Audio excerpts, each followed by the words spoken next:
Hello and welcome to Landscape Photography World, the podcast for everyone passionate about landscape photography. I'm Grant Swinburne and I'll be your host on the show, talking to landscape photographers about their motivations, likes and dislikes. This podcast is sponsored by SyncBack Pro, the professional photographer's tool to keep your images safe. How safe are your photographs? Or to put it this way, how would you feel if you permanently lost some or even all of them? The fact is, there are very real risks in storing your digital images on a hard drive, even if they're backed up to an external device. There's ransomware, hardware failure, file corruption, virus infection, and even accidental deletion or destruction. SyncBack Pro makes this problem go away permanently. SyncBack Pro is the professional photographer's tool to back up photographs, images, documents, and data files. Once set up, it keeps your files safe, quietly and reliably in the background. So if problems occur or disaster strikes, you'll have nothing to worry about. Your photographs will be safe. Which is why it's also the backup solution that I use myself for my own photographs.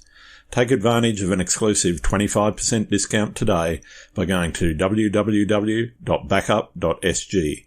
The software will never expire, meaning your photographs are safe forever. That's www.backup.sg. Give your photographs the protection they deserve. And now, on with the show. A full-time nature photographer and photography educator based in the US, Alex Noriega embarked on his photography journey in 2010 while living in the upper Midwest. Originally purchasing a camera for online sales, he quickly became captivated by the art of photography. Initially focusing on architecture and portraiture, his life took a transformative turn in 2011 during a road trip to California. Witnessing the majestic mountains and deserts of the West firsthand, previously known to him only through media, sparked a deep inspiration within him. Relocating to California the same year and eventually settling in Oregon by 2012, he made the decision to dedicate himself exclusively to nature photography. Exploring the captivating landscapes of the Pacific Northwest, he gradually embarked on longer excursions to the desert, where he found his greatest inspiration. Living as a full-time nomad alongside his girlfriend from 2019 to 2023, they travelled across the American West in their travel trailer. However, their love for the desert eventually led them to establish a home base in Southwestern Utah near Zion National Park. With his images, he aims to evoke a sense of mystery and ignite the viewer's imagination. While initially gaining recognition for grand landscapes, he now finds himself drawn to more subtle and intimate scenes. Drawing inspiration from the timeless compositions of film masters, he blends the essence of classic styles with contemporary techniques to create his unique body of work. We talk about his time living in his RV, his shift from architecture to natural landscapes, and how his style has evolved to its present form, along with a lot more. I hope you enjoy the show. G'day, Alex. Welcome to Landscape Photography World. How are you going? Thanks for having me. I'm doing well. How about you? Yeah, very good, very good. It's quite a nice sunny day here in Sydney. How's the weather where you are? Hot, but cooling down for one last time for the spring, I think. Yeah, okay. This week, cool. So that's good. Yeah. Nice. A lot of people may have heard you on other podcasts, etc., so I won't labour the point of getting you to introduce yourself, but who are you and why are you a landscape photographer? I'm Alex, and I am a landscape photographer. Do you want the origin story, or you just want a short explanation of why? Either way, because I kind of stumbled into landscape photography on accident when I stumbled into photography just because I had a camera to sell some computer parts on eBay, and just got into the process of photography that way. Got obsessed with it. Sure. And then I stumbled into landscape by taking a road trip across the US, which is a pretty visually diverse country, and like the landscape is very diverse. So I saw all these mountains and deserts for the first time, and that really inspired me. And I quickly moved out to the west coast of the US, which is a lot prettier than the middle of it, and just started obsessing over landscape photography. So cool. That was 12, 13 years ago now. So here I am. Fantastic. So what is it that actually motivates you creatively? What is it that get your engine firing now, some years after you've started? I want to create a photo that takes me somewhere else. And that could be like I have some abstract photos of sparkles and foam in the water, for example. They look like a black hole to me. Okay. If I can be taken to space, that's cool. But it could just be like to a certain mood or atmosphere too. Like it reminds me of a certain feeling that a film gave me or a place in a video game or something I read in a book. If it takes me to that sort of place in my imagination, or just gives me a certain feeling I can't even articulate. I just want it to make me feel something. Fair enough. Sounds good. Yeah. So where did that artistic and creative vision start for you? You obviously started taking photos for selling stuff on eBay, and you took that trip. That trip, was that about creating art, or was that just about... Oh no, it was just a trip with my friends. It was for fun, and it just so happened that we drove through some places I'd never seen in person that Sure. made me realize I really loved the landscape. And I was already obsessed with photography for about a year at that point. Then I turned my attention from previously architecture and portraits and all that into landscape at that point. Yeah, cool. I've been on it ever since. Fair enough. So where did the art start? Where did you actually start thinking, okay, well, this is more than just taking, I don't want to call them snapshots, but that's the best term I can come up with. Where did you transition from that, taking the shots of your experiences, to actually intentionally creating art? I guess I'd say that in my first year of photography, I had a microcosm of what would come later because I started with the snapshots, as we all do. Yep. And then I transitioned with architecture into like these abstractions of buildings. I was shooting, are they Frank Gehry buildings, I think, in Los Angeles, like the really curvy metal type of buildings. And I felt like I was creating something more than just taking a picture of a building then. And then I got into landscape photography and went back to essentially snapshots, not really snapshots, but chasing other people's vision, like just trying to replicate what I saw other people doing. So I don't feel like I was creating art, so to speak. And then it took me years in the landscape to do what I did in a year in architecture, which is find out who I am and start making my own photos again, which is where I'd say I started creating art. So yeah, the landscape from about 2011 to through 15 was probably just chasing other people's photos, I would generally say. I had little flashes of myself in there, but not till about 2016 was I really making my own, I think. So that's probably where the art really started. Fair enough. Last 7 years, yeah. Do you want to talk us through that process a little bit? What was it that started to gel in your mind around what your style is and should be, and how is that developing as well? It was this realization that what I really want to do, because I want to create this sort of mood, is I want to remove anything from a photo that could potentially take you out of that. And I see, if you look at my website, it's 95% of my photos don't have a sky, because that's number one, the thing that I think is going to clue you in as to the normalcy of a scene, the ordinary nature of being there.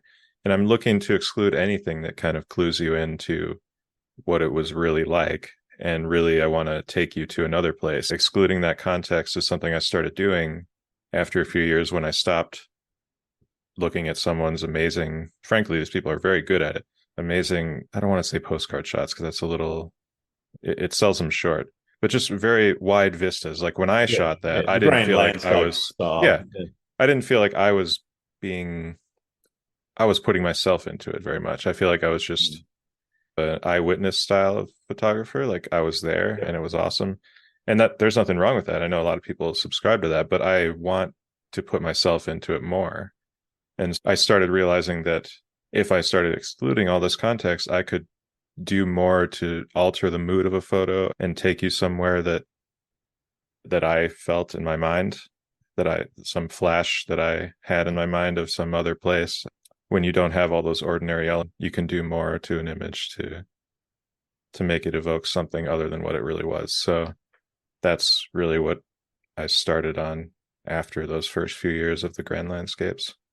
Obviously, getting into that more intimate style of landscape, or the, as you say, the out of context style, that process, I'd imagine, has required a fair amount of experimentation and risk taking to push the boundaries. How do Yeah, you shape that into what you do now? I would say that it was only a risk insofar as it wasn't a guaranteed photo going out. Yep. So the first few years, I'd scout out a location, probably based on someone else's image that I saw, and I'd be pretty much guaranteed to know I can make something like this, and maybe I'll have different weather and I'll do it slightly differently. Like I'll find a different foreground element or whatever.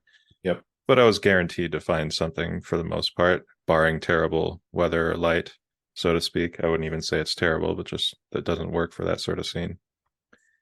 And then with this sort of photography, I think that it requires a lack of expectation. It requires turning off that sort of tunnel vision for a certain shot and just being open to opportunity, because you can't plan to find a certain tree catching light against a dark backdrop or whatever it is that catches me. And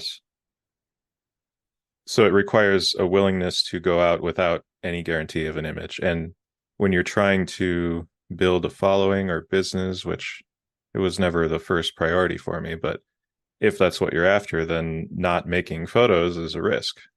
Yeah, definitely. So I think you have to be willing to just be okay with not getting anything sometimes. And that's the risk you take. But the reward is that you can find something that is a lot more rewarding to make, that's more you. Great. In terms of what success looks like for you in creating an image, what is it that you define as being a successful image? As you say, you go out there with no guarantees.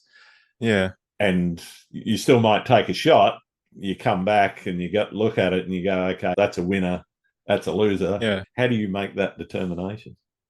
First of all, there's the composition. I think that's the most important element of any image. So it's got to have solid balance and it has to convey the idea of the image without too many distractions. You have to get it when you look at it. At least for me, I want it to be apparent what the photo's about.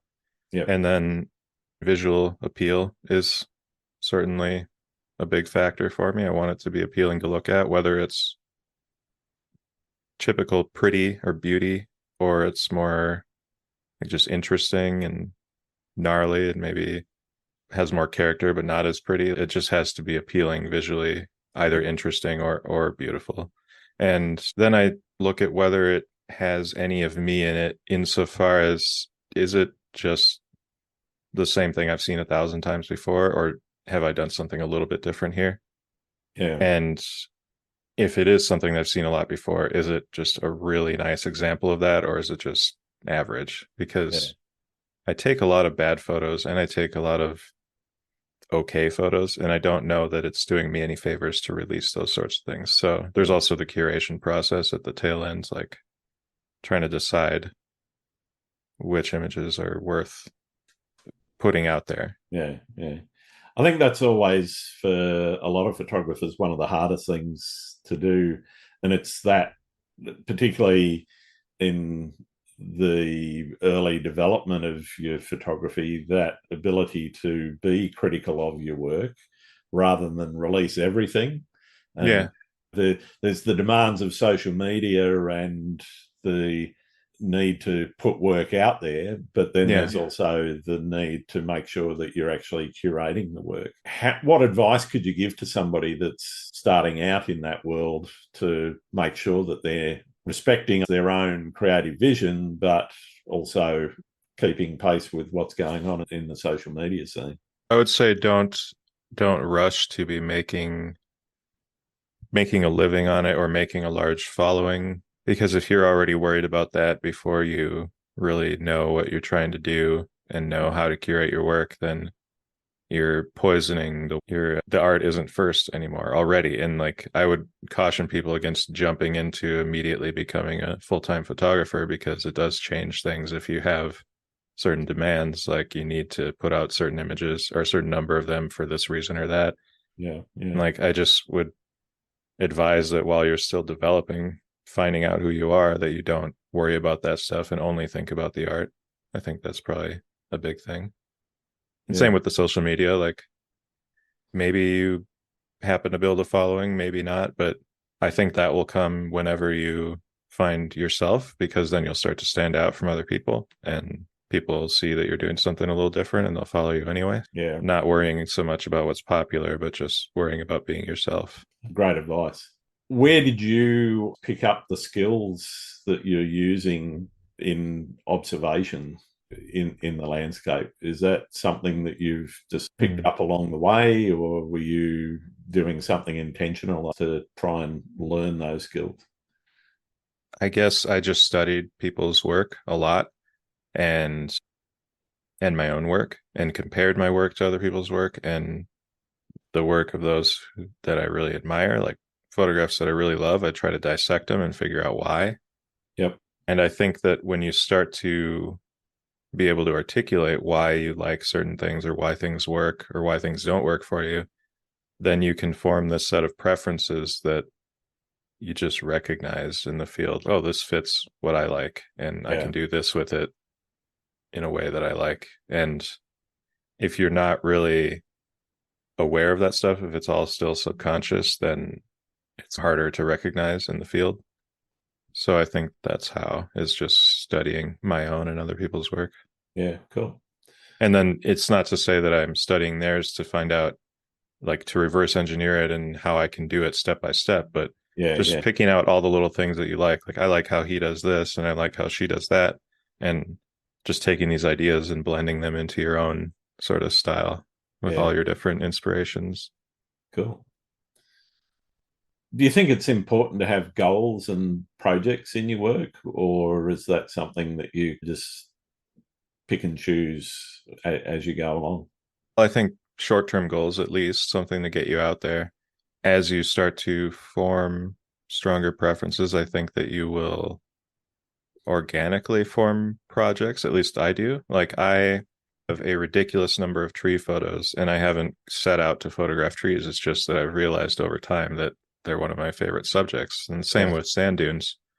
So I like the kind of retrospective sort of project where I look back and I'm like, oh, I've done a lot of this. Like this can actually form a project. And then maybe you could fill in gaps intentionally, but I don't really want to go out on assignment, even for myself, to create a particular kind of photo, because I just feel like it's that tunnel vision that I was talking about earlier, where it closes you off to seeing other opportunities.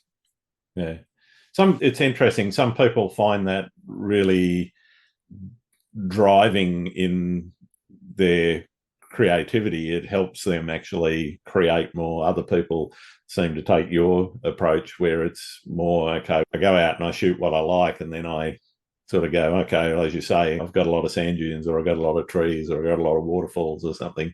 I can put something together now that actually forms a body of work around that. Yeah. My way is not the right way. It's just how it's a way, yeah, it's a way, yeah. I don't think there are right or wrong ways. I think you've got to find what's right for you. Right, yeah.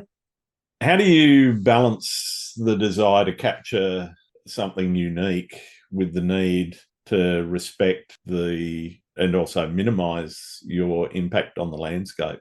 Obviously, going to some of those popular locations that people go to, evidence of, I guess, overexposure, not just in terms of, forgive the pun, but not just in terms of the images, but also the traffic that you see there and the fact that so many people are there. I've seen behind the scenes shots of people in Antelope Canyon, for example, where there's 50 or 60 people squeezed into this little slot canyon, all trying to get the shot. Yeah. On the one hand, places like that, they do sometimes get overrun and destroyed, but also a lot of times they put in infrastructure because there are so many people coming there. Yeah. Certain popular locations at national parks or whatever, they will have like more rangers there, or they'll have walkways and railings, and it's set up to have a lot of people there, and it's protecting everything else around that. It's acting as a lightning rod. And since I'm tending to stay away from those places, I'm tending to go more towards a place where maybe I don't have much impact, if at all, on my own. Like I try to leave no trace when I'm hiking in the middle of nowhere. But if a lot of people were to go there, then it would get hurt. And I think it's just, I don't have to worry about it much with the nature of what I shoot, because nobody's going to be able to go find whatever that single tree was that I liked. Single tree, it's not identifiable on the grand scale, so they can't figure out where it is and go copy it. But that has happened with the grand landscapes for me. Like I had a shot of Mount Rainier that won a competition, and it was quite popular, and it was at the tail end of me shooting that sort of style. So I feel like it was probably my best of that kind of image. And a lot of people went to do it themselves, and it was off trail, and I had hopped over all these rocks to get there, and they just trampled right through all the foliage, and there's a trail there now to my shot. So if it's something where you can identify where it is, then you certainly run that risk. But I don't really have to worry about it with trees and dunes. It's all just so anonymous, is how Alistair Ben would say. Anonymous subjects. I want to move on to, I guess, the lifestyle choice. Where did the concept of becoming a full-time photographer start for you? I was already self-employed when I started on photography. So I had a background in IT, computers, and I was already on my own, no boss, for a couple of years. I just had a group of clients that I did things for, small businesses. And then moving into photography, like once I started, like I think the first thing I ever got for as far as a paid shoot was I had made a photo of the Milwaukee Art Museum and some architecture book about lighting, the Illuminating Engineering Society. They contacted me and asked to use it for their book. And I was like, oh, I can make money on my photographs. That's pretty rare to license for a book or even a magazine these days. But I started just transitioning to the photography income because I was already doing the computer stuff on my own. And then people started wanting to learn, which is actually a lot more consistent of an income. Once I started to do something a little differently, they wanted to learn how I was doing it. And I was booked up like 9 to 5 every day, Monday through Friday on Skype doing one-on-one sessions. And that's when I fully transitioned. That was 10 years ago now. And because I was self-employed the whole time, like since 2008, I've had all the time in the world to dedicate to photography. And so any opportunity that came my way, I was able to say yes to or make it happen. And it just transitioned into the teaching. And then the prints and licensing and all that other stuff, it still comes in, but it's just not, it's not predictable. You can't count on it. Or predictable. Yeah. You do quite a few workshops out in the field as well as your Skype stuff. What does a workshop with Alex Noriega look like? I don't do the Skype stuff anymore, or I didn't, because I was just on the road for 3.5 years in an RV. This office behind me is new the last couple of months. I moved back into a house. So I guess I could, but no, I'm not doing any Skype stuff, just selling the tutorials which you can download, and then the workshops. And the workshops are, we have a morning and evening session. I always work with someone. So I work with my friends. TJ Thorne is a great photographer, and William Neal are right now the people I'm running workshops with. And it's more fun for us. It's more fun for the students, I think, to have two perspectives and get two different looks at everything we're doing, because we're different artists, even though we overlap. But it's a morning and evening session every day, sometimes like a classroom session in the middle of the day, like an image review type thing.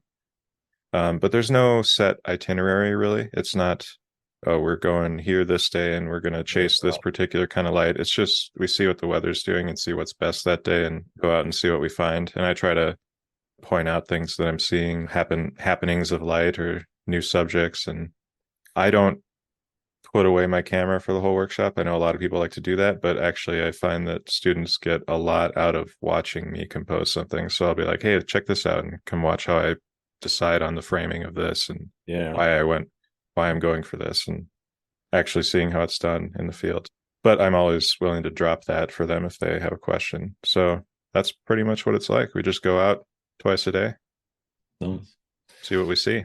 In terms of that composition, that's just something I want to touch on as you've mentioned it. Is that something you're trying to do entirely in camera, or are you doing much in terms of cropping and... I'll do whatever I have to do in post to make the composition work. But ideally in camera, you want to get it as right as you can. I don't shoot like film or large format or medium format, but I shoot like I do. Like actually I have a crop sensor camera now, a Fuji, and I still treat it like it's large format or something. Like I have a geared head and I'm just very particular about the composition in the field, unless the light is fleeting and I have to shoot it handheld or something. I'd spend a lot of time on the minutia of composition, but maybe I didn't really see it a certain way in the field or see it in as good a way as I could. So then later on, I realize a crop is better, or I can shift the balance here or there. Like I'll do whatever I have to do because that's the number one thing in a photo. But I'm not like assembling composites from different places or anything. It's just like most of my photography is a single frame. I hardly even focus stack or exposure blend. And it's mostly just shifting things around in a single frame or cropping. Yeah. Nice. In terms of where you're shooting, you mentioned that you spent some time in an RV. What was life on the road like for Alex? What did a typical day entail? A typical day was whatever you do at home, but in a smaller, shittier version of it. And so my desk here was just like half of a tiny RV dinette, and my desktop computer with 2 monitors was instead a laptop. That's where I did all my processing for 3.5 years. And instead of fast internet where I could do an interview like this, it was just slow cell phone based internet. Sure. But we were out there. We were in these national parks and pretty places most of the time. But that actually had an effect on my motivation because it became normal to be there instead of when you're traveling and you're excited about being in a place and it's not very comfortable in your tent or the back of your vehicle. And so you want to get out and be outside. But if you bring all the comforts of home with you and you're there for a month, it's like, there's no particular thing motivating me on any given day. So that's one of the reasons we stopped it, is I want to travel for photography again. And by that, not go far, but I want to be on a trip. I want it to feel like I'm on an adventure more, because that motivates me. Yeah. I don't want it to be too normal. I have issues with motivation. Let's talk about motivation. How do you stay motivated? If you feel you've shot an area to death, for example, how do you move on from there? Do you just go somewhere else, or do you do a different style? What sort of things do you do to stay motivated? I don't think any particular area I've shot to death, even the ones I've shot the most, because of the things I shoot. I feel like there's always something new to be found. Like I haven't covered all the ground. I've just found a bunch of small anonymous subjects or smaller. And there's always some other perspective or some happening of light in particular that could make a composition that was never there before. That's exciting and interesting. So I'm always open to that possibility. That's one thing that can motivate me. Maybe something will happen that I can't even imagine right now.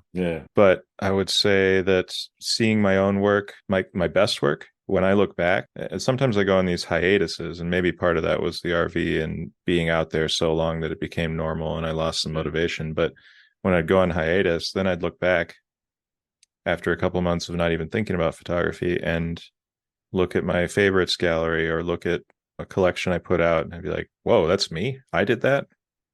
Oh, I forgot that I can do that. And that's pretty cool. And then I would motivate myself, like, look at what I could be doing. Why are you just sitting around? You could be doing this. You've already shown that you can do this. Do it more. Or just seeing other people. A lot of people jokingly will say, oh, this is so good, I quit, and throwing my camera away. But actually, when I see people do great work, I just think, why didn't I think of that? Why can't I do that? Like, it just makes me want to go find something of my own. So seeing great work can inspire me and motivate me in that way too. Basically just anything to remind me that I am capable of it. Cool. Because it is satisfying to create the work. And when I look back on my best or most recent work, it reminds me of that satisfaction. And then I just want to do it again. I want to make more. Yeah. Are there any, without giving away some of your secret spots, but are there any favorite spots that you go to that you just have to keep getting back to? It just calls you? They're not secret. Some of them, many of them are, but they're in southern Utah. There's a whole lifetime of secrets to be discovered in places that are less often visited. Yeah. Just really desolate places, but they have really wonderful things tucked away around every corner. Like some of the Badlands shots that I have are in a very remote place. But they're actually Death Valley National Park, Zion National Park, and Yosemite National Park are all very well known. Yeah. And I find endless things to photograph in there. Like those are probably my top 3 places. And I try to avoid crowds, but these are giant parks where you just walk a little bit away from the hot spots and you're all on your own. Yeah. It's not that hard to find somewhere that's a little bit more isolated. No, everyone flocks to the lightning rods, and then you just walk half a mile and you're away from them. Yeah. But yeah, those are my favorite places probably. And they don't have to be secret, because maybe my tree is secret, this little thing that I found, but I'll tell you what national park it's in. I don't think you're going to go find the same tree. You're going to find your own thing. Yeah. If you could retire at one of the places you've shot, which one would it be? Right now, I just moved in to a house an hour from Zion, so that's pretty cool. Death Valley is another one, and Death Valley is only about an hour, maybe an hour and a half from the Eastern Sierra Mountains, which are another wonderfully beautiful place. Yep. Actually, I don't know if Joshua Cripps, he just moved between those 2 places, between Death Valley and the Sierra. That's a really good area. Maybe I could see myself someday. And outside of Yosemite somewhere too, although California is just insanely expensive. And it'd be hard to decide which side, because it's in the Sierra Mountains, which the pass is all closed in the winter. Like right now, they're buried in 15 feet of snow. So which side would I want to live on? Because then you have to drive 7 hours to get around to the other side. But somewhere outside Yosemite or Zion or Death Valley. And right now I've got Zion, so that's where I'll be focusing. Did you pick where you're living because of Zion, or? Yeah. It's right in the heart of the Southwest. So there's all these other places I'm talking about are within a 4-hour drive. Yosemite's farther, but all the desert places are really close. Very nice. What's your most memorable photography experience? Maybe photographing.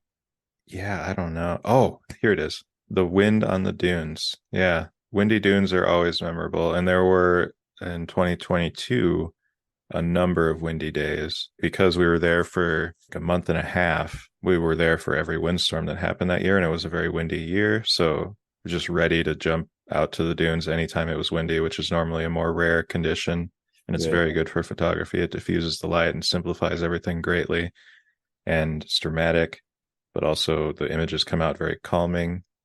Crazy because it's a violent experience. But yeah, that is memorable. I'll never forget that.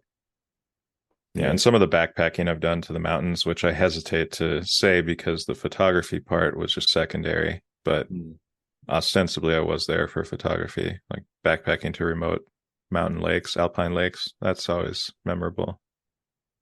I think sometimes the trip can be more rewarding than the photography. Oh yeah, I like when both work out. I like when I'm backpacking 10 miles into the backcountry at 10,000 feet, where there's 60% of the oxygen there is at sea level.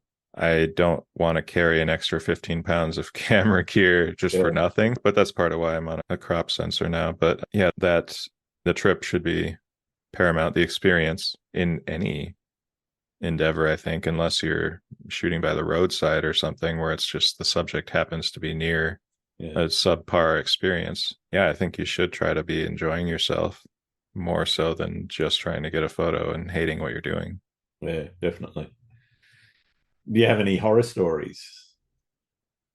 Not many recent ones, but a long time ago, I was in Glacier National Park with some friends, and we had a bear run in, and it was a grizzly bear, so that was frightening. Luckily, there were 4 of us, so we were able to collectively make ourselves look big enough. But for a while, it felt like the bear was stalking us, like just off the trail next to us. You can hear him in the bushes, and we ran into him on the trail, like maybe 10 feet away from us. Wow. It if we were alone, if any one of us were alone, that probably would have been it. But Yeah. luckily we were all together. That was frightening. There have been times where I've gotten my vehicle stuck, but I always have a spot, like a little Garmin GPS thing. So I'm never too scared about that. It was just more of an inconvenience. What's the practice of photography taught you about nature? That it repeats itself, that there are so many different scales and places where you'll find the exact same things in nature, like the same patterns. And I find that pretty fascinating, like all the way up to space. If you look at like the cosmic web or whatever the pattern is between all the galaxies and the superclusters, like I found macro shots that follow the exact same pattern. So it taught me that like the rules of the universe and nature, they repeat. It's fractal in nature. That's pretty cool. And like I see photos of my own, like I shoot a big version of something, then I see a macro later that's, oh, this looks just like that. Or I just shoot two different subjects that end up being a very similar composition, like similar swirling patterns, but totally different things. And then I look to them side by side. I'm like, these are not even the same subjects taken the same day, and they look almost exactly the same. Like nature has a set of rules, I don't know, a reason to it. Yeah. Nice. What's your process look like in the field? Are you just looking for light, looking for something interesting when you're out there? And are you hiking just wandering tripods, or are you mostly handheld now? Or I'm handheld while I'm exploring. I don't want to be on a tripod from the start, because then you're limiting your creativity and you're limiting yourself to tripod height, probably, if you're being lazy about it. And I like to just actually, before even pulling the camera out, sometimes I just use my phone to frame things up and pinch zoom and find different potential compositions. And then something interests me and I'll pull the camera out and start playing. And then when I really find something I like, I'll pull out the tripod if I have time. And it's just wandering though. Like I don't usually have a particular destination or thing in mind. I might have some ideas, but just seeing what I see. I try to go out on days when light could be interesting, or go to places where there's a lot of possibility. So it's just a lot of different subjects interacting. And that's why I like Yosemite and Zion so much, because they're both like large canyons essentially, with a lot of like trees and water in them. And because of that, the sun like creates all sorts of different light situations throughout the day as it passes behind gaps in the walls, and you've got shadow over here and something lit up against the shadow, like little sunrises and sunsets all over on certain subjects throughout the day. So somewhere like that, where it's just endless possibility. Just sometimes I drive around to cover more ground, like in Yosemite in particular, a road loops through the whole valley. So you can just drive around until you see something interesting happening, and then pull over and get out and start walking. That way you'll see more things than you ever could if you were just on foot the whole day. Yeah, definitely. More potential. Yeah. So you've got your card full of images. Are you straight back to the processing suite and into processing, or are you leaving things for a while before you get into them? That's actually something I talk about in my new tutorial. It's a curation process that I've developed in a nutshell, I try to capture my initial excitement. I make rough drafts of everything right away, and then I let everything sit and look at it repeatedly for a long time to help curate and weed out what I was just excited about because it was new and what's actually good. Yeah. Cool. So I try to copy the images right away, just so I can, because I'll forget things otherwise that I was doing in the field if I don't at least flag things or make some notes or rough drafts. No, that's great. In terms of your use of composition and lighting, and also the post-processing, quite a lot of your work aims towards that more abstract or impressionistic image that kind of pushes the boundaries of what traditional landscape photography is.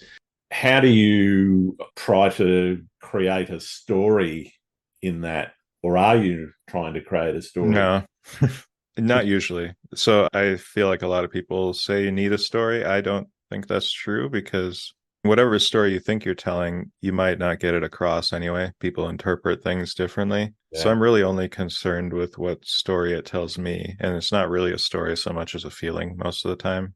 It's just gives me it puts me in a certain mood or makes me think of a certain place. It's evocative of something. And then it's probably totally different when people look at it. But I guess sometimes me and the viewer overlap on our interpretation, or at least liking the same things. And that's really all I'm trying to do. And also sometimes I'll use the titles to hint at a story. Sometimes there is a bit of a story, and just a simple title can tell enough of it to get your mind on a different track than it would have been otherwise.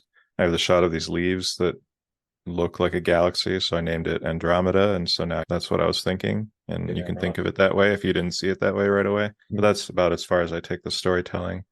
Okay. And sometimes the titles refer to my inspiration without telling a story. They're just like a reference to what I saw in it. Yeah. They're all esoteric, though. Do you prefer shooting alone or with other people? I like being alone when I'm really into it. I like having other people nearby, like maybe a couple friends, but we spread out. We're not right over each other's shoulders or lined up, tripods touching. I do like to focus, and any sort of socializing is going to remove me from my focus. Ideally, I think all my best work comes when I'm alone or at least separated from the people I'm with. But I like going out with my friends still. What do you see as being the biggest challenge for photographers right now? Right now, Yeah. differentiating. It seems like there's a lot of the same. And even with AI now, like the fact that very samey looking photos can just be produced with a text prompt, like kind of the amalgamation of everything you've ever seen on Instagram. Sure. I think there's probably a challenge to stand out, to do something different. Maybe AI will help push people to find more of what makes them unique. Because if they see that an AI can make a photo kind of similar to theirs, at least I would feel bad if that was the case. And maybe they can. I don't know. Maybe you feed an AI my whole portfolio and then it can just pretend to be me, and I don't even have to take photos anymore. No, but I think that future business model.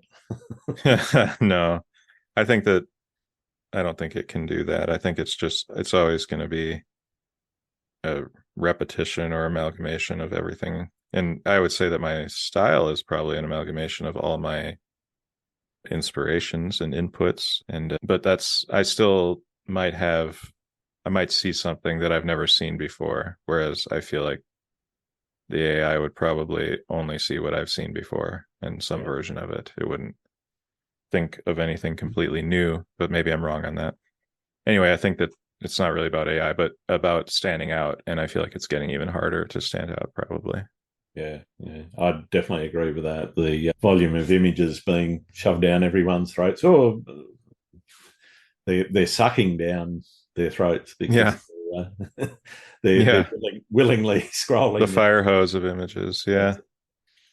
Yeah, I totally agree. That ability to stand out and do something that's a little bit unique is quite a challenge.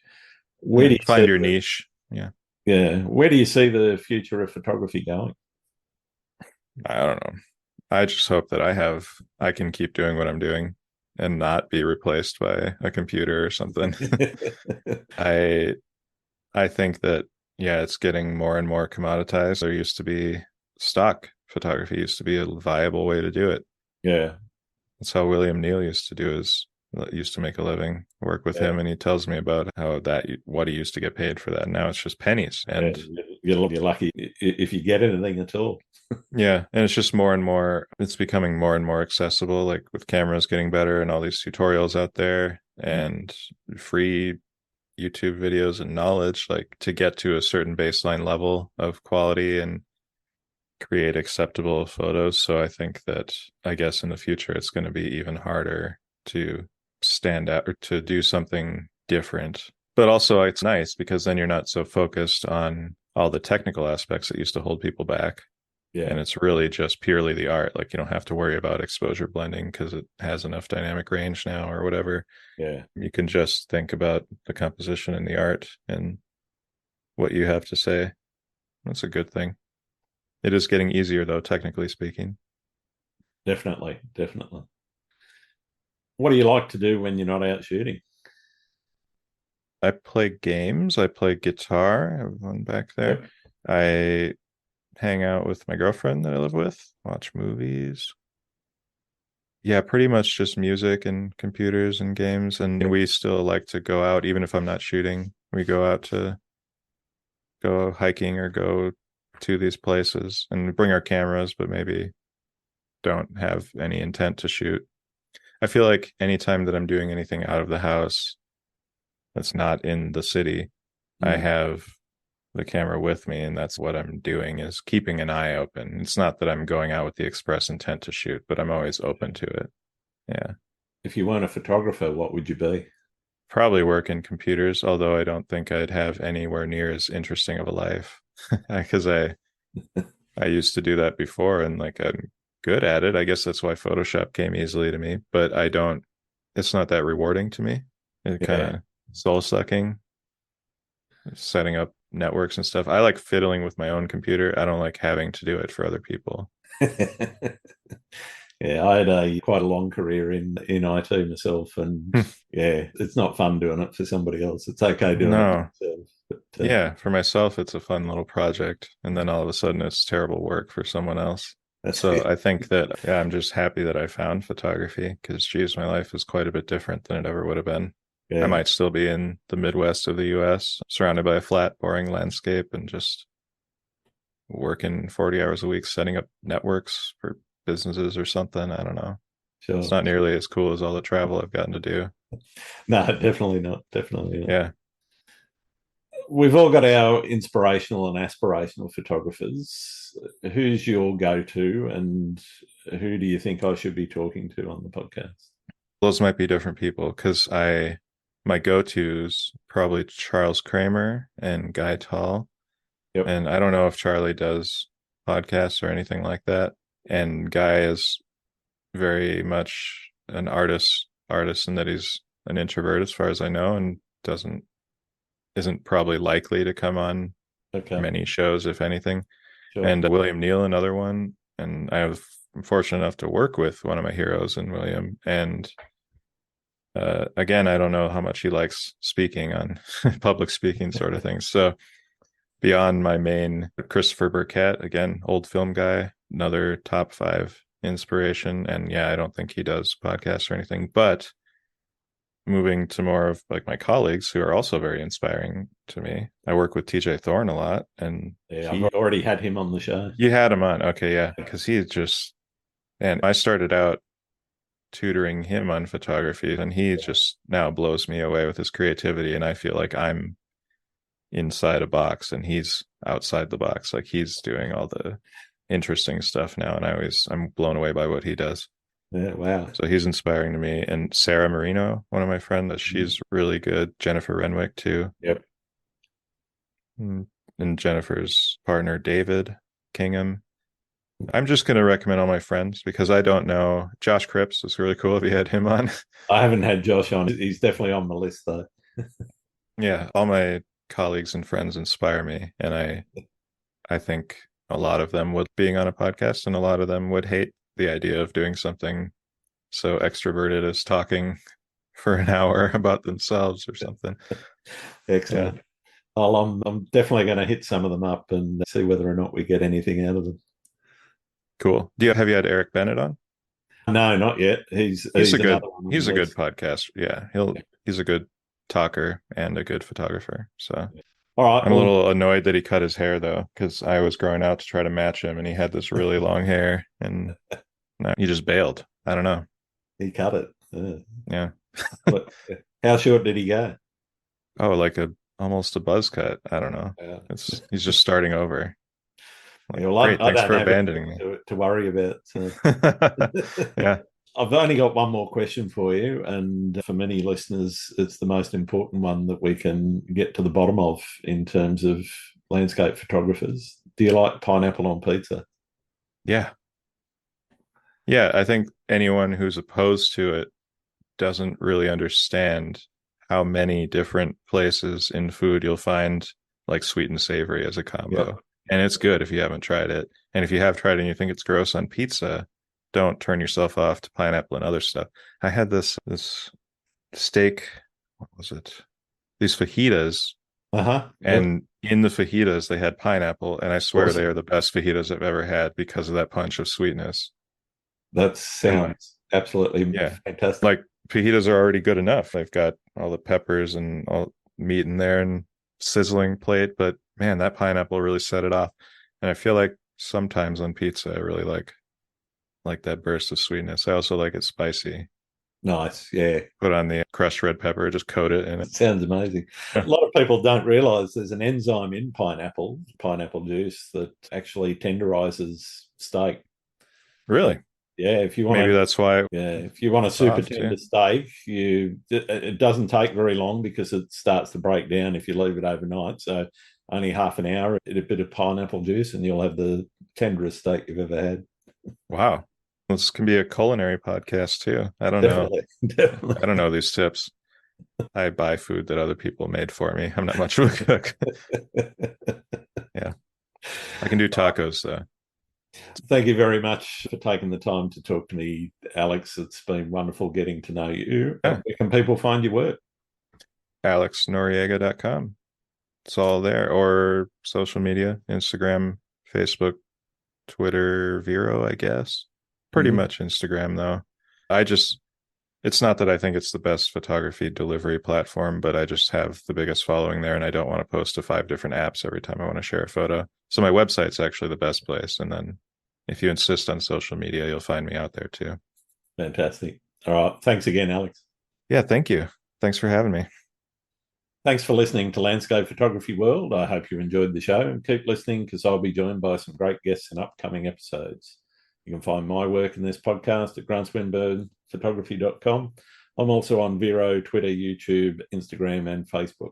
If you're interested in buying prints or photography gear or doing a photo workshop with me, these are now on sale on my website. I'm Grant Swinburne. Hope to see you out shooting soon.